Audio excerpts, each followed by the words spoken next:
भक्तों की अनंत महिमा है। इसलिए श्री आचार्य चरण कह रहे हैं कि उत्कृष्ट वर्ण में उत्पन्न व्यक्ति, शास्त्रों का मर्मज्ञ विद्वान व्यक्ति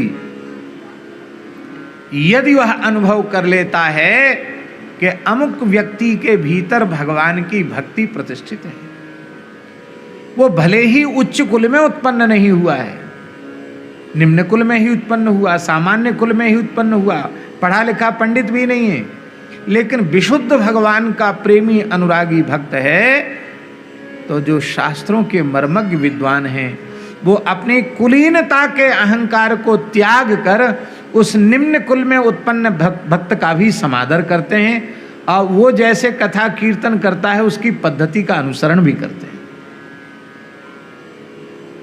एक कथा बाबा आती है, दक्षिण भारत की कथा। दक्षिण में दाक्षिणात्य ब्राह्मण श्रौत यज्ञ कर रहे थे। अब तो श्रौत यज्ञ की परंपरा ही धीरे धीरे विलुप्त हो रही है। जो पूज्य विप्र महानुभाव अग्निहोत्र के द्वारा श्रौत यज्ञ की रक्षा कर रहे हैं वो वंदनीय हैं, प्रणाम के योग्य हैं, हम उनको प्रणाम करते हैं। गिने चुने लोग बचे हैं। दक्षिण में भी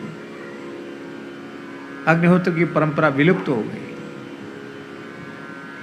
द्विजाति के लिए तो गृहस्थाश्रम में प्रवेश ही अग्निहोत्र रक्षण के लिए है। श्री आचार्य वल्लभाचार्य चरण, इनका तो आविर्भाव ही अग्निहोत्र से है। 100 सोम यज्ञ हुए तब आचार्य महाप्रभु जी का अवतरण हुआ।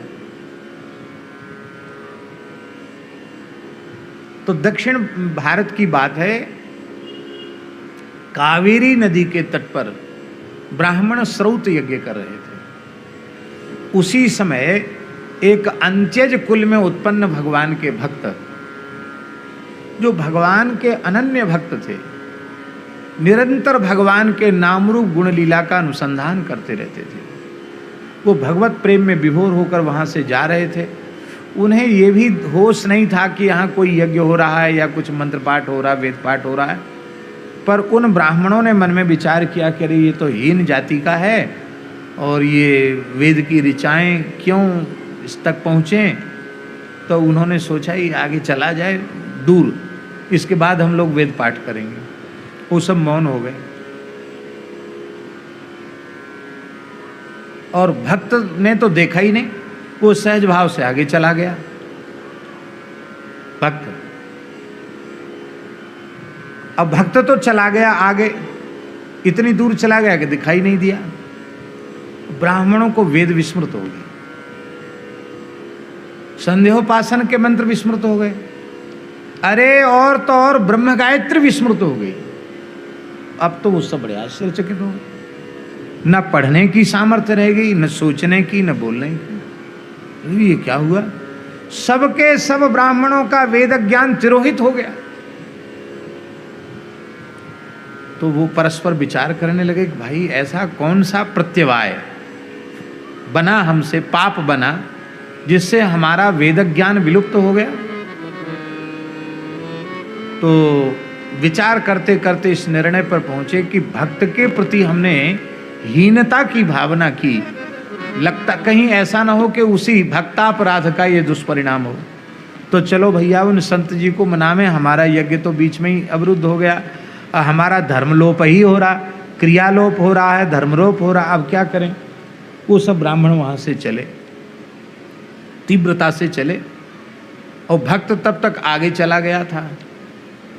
तो उन्होंने आवाज लगाई ब्राह्मणों ने, और महाराज महाराज रुको रुको। देखा इतने पूज्य ब्राह्मण आ रहे हैं, वो तो बड़े विनम्र थे।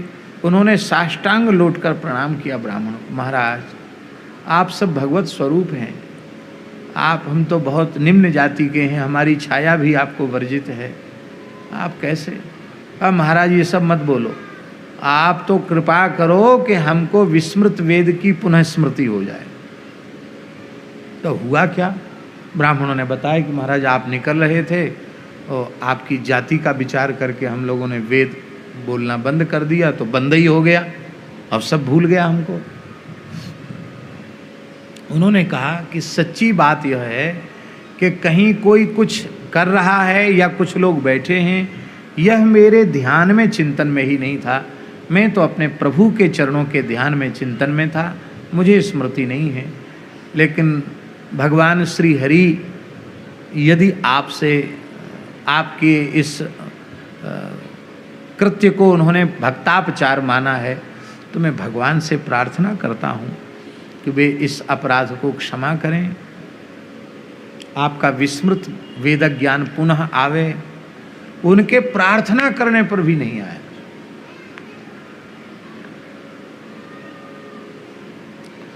तब उन भक्त ने कहा कि यद्यपि मैं उच्चारण करूं कि कहाँ से आगे आपको पाठ करना था, तो आपको फिर से स्मृति आ जाएगी, लेकिन हम शास्त्र मर्यादा का अतिक्रमण नहीं करेंगे। भगवान श्री हरि के परम प्रकाश के कारण वेदात्मा भगवान हैं और वे भगवान निरंतर मेरे भीतर प्रकाश कर रहे हैं, इसलिए संपूर्ण वेदादि शास्त्र उद्भासित हो रहे हैं हमारे चित्त में। लेकिन शास्त्र की मर्यादा है, उच्चारण श्रुति का कौन करे कौन न करे, इसलिए मैं उच्चारण नहीं कर सकता, क्योंकि शास्त्र भगवान का स्वरूप है, हम उसका तिरस्कार नहीं कर सकते।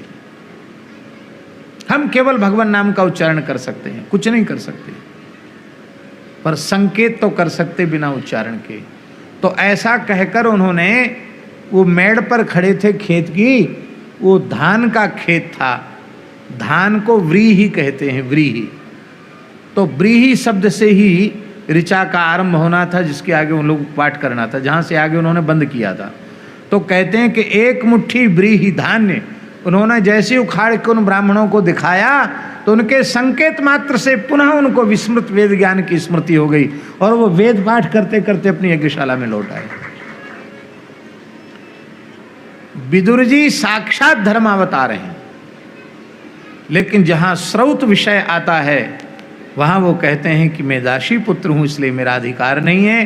तब ऋषियों का आवाहन करते हैं और धृतराष्ट्र की जिज्ञासा का वे समाधान करते हैं। महाभारत प्रमाण है। माई मेरे श्याम